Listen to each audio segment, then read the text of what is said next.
நீங்கள் பார்த்துக் கொண்டிருப்பது நியூஸ் 21 செய்திகள். தமிழ்நாடு செய்திகளை உடனுக்குடன் தெரிந்து கொள்ள நியூஸ் 21 செய்திகளை பாருங்கள். உண்மை, உழைப்பு, உயர்வு. சேத்தியாத்தோப்பு அருகே மின்வாரிய அலுவலகத்தில் காயில் திருட்டு, மின்மாற்றிகளை உடைத்து மர்ம நபர்கள் கைவரிசை.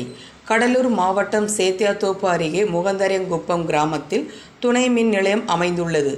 இந்த மின்வாரிய அலுவலக வளாகத்தில் மின்மாற்றிகளை அதிகாரிகள் வைத்திருந்தனர்.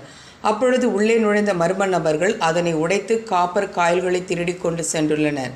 பல ஆயிரம் ரூபாய் மதிப்புள்ள காப்பர் காயில்கள் திருடப்பட்டுள்ள சம்பவம் பெரும் அதிர்ச்சியை ஏற்படுத்தியுள்ளது.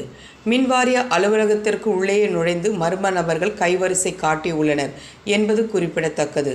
வழக்கமாக ஆள் அரவமற்ற இடத்தில் இருக்கும் மின் கம்பிகளையோ மின் மாற்றிகளையோ மர்ம நபர்கள் உடைத்து அதில் காப்பர் காயில்களை திருடி செல்வது வழக்கமாக நாம் பார்த்திருக்கிறோம்.